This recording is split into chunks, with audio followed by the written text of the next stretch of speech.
Tani kam një pyetje për ta mbyllur këtë se duhet të flisim shumë për luftën. Po mirë pra, se Zoti Miftari, ju me të drejtë vlerësuat disa element të komunizmit, masivizimi i arsimit, i shëndetësisë, shumë gjëra dhe industrisë. Tjetës shoqërore.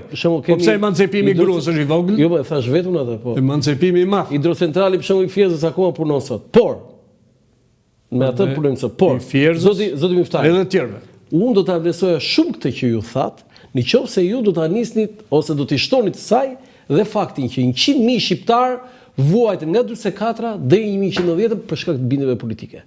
Ai është krim masiv, zoti Miftari. Nëse ne themi këto të mira që thatë ju dhe nuk themi këtë, më falë, këtu nuk jam dakord. Unë nuk merrem me pjesën në çfarë ndodhi mas 45-s.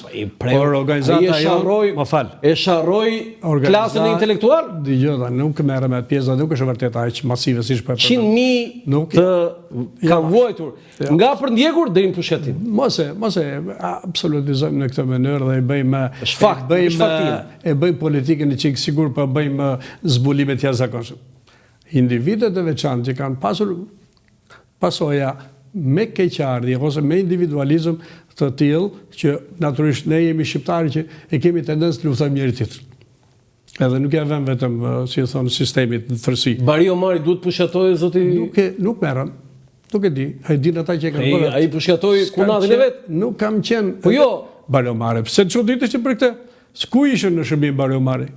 Ka qenë ministri i qeverisë. Po jo, çfarë pasojash pati ai? Ata që e bën atë veprim, edhe kanë gabuar, nuk çuditëm, por mbi të gjitha dinë të vlerësojnë ata situatat e kohës, rastit, sa i bën mirë, sa i bën keq sistemit përkat që erdhi. Dhe ai sistemi ishte ai që ishte. Pse do çuditemi ne? Ne nuk po vrasim njerëz si thon kot nga rruga, por sepse kanë pasur një aktivitet jo normal të tyre, mos së zgjatën. Pyetje për luftën e dytë botërore. Po. Ka një diskutim për atë që quhet luftë civile.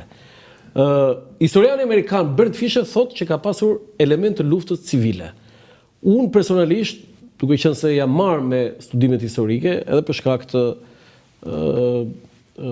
impenjimeve të mia edhe në shkencën e komunikimit dhe të historisë, besoj që është më e saktë ajo që thotë Fisheri. Pra, kishte element të luftës civile. Ka historian dhe studius që thonë kishte luftë civile të mirëfillt, ka dhe disa që thonë që s'kishte fare luftë civile. Tani, zoti Miftari, unë po ja bëj këtë pyetje drejt për drejt sekretarit të organizatës së veteranëve. A kishte luftë civile gjatë luftës së dytë botërore në Shqipëri? Le të referohemi atyre historianëve tanë që ti përmenda me emra jo pa qëllim. Lufta civile presupozon që të ketë vërtet luftë frontale midis dy palësh. Ne nuk e kishim këtë mënyrë.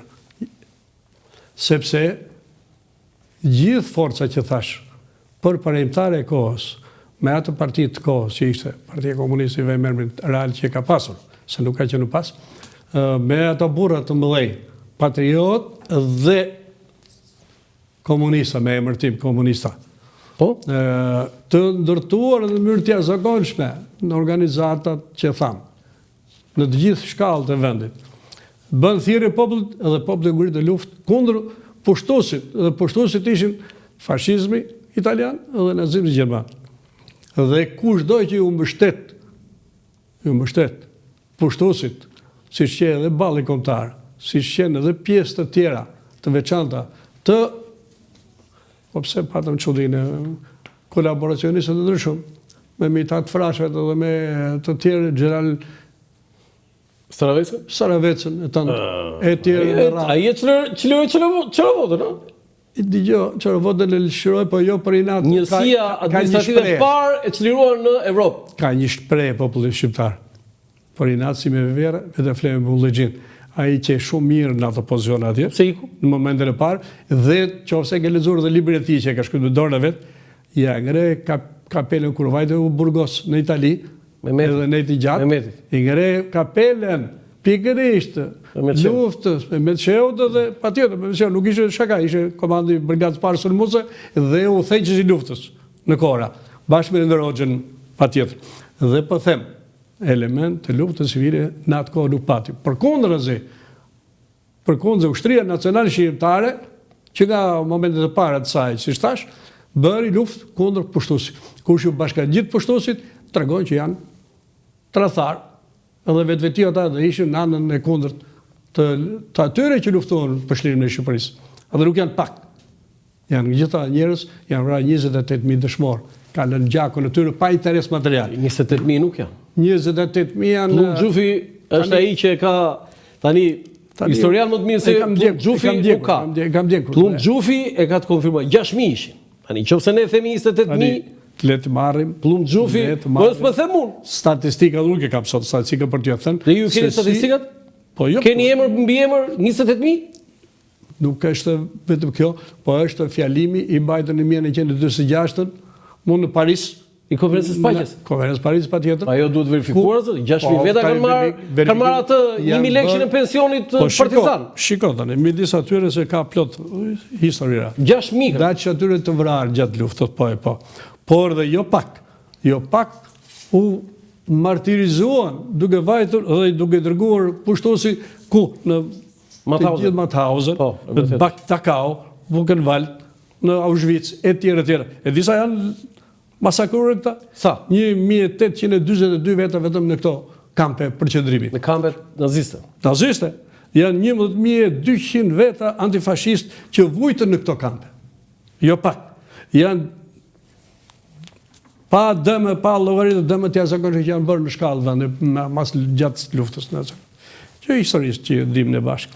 Do me thënë, të tërë këta emra që thamë 28.000 nuk dalin. Këto nuk e nxjerrim ne, se nuk i duam të nxjerrim.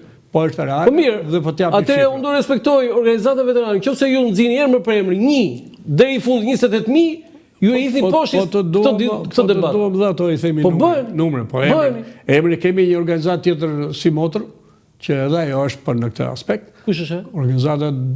Organizata veterane e dëshmorëve të Dheut. Është tjetër. O këdaj, organizata kombëtare e tyre. Tani dhe është po në atë vend. Zoti Miftari, kam një pyetje të tillë. A është normale që kur ju bëni këto festimet në varrezat dëshmorëve, jo vetëm në Tiranë, të Kombit, por edhe në qytete të ndryshme, aty ka disa persona që me portretet e Enver Hoxhës dhe me simbolet e komunizmit dalin aty u thotë edhe glorifikojnë figurën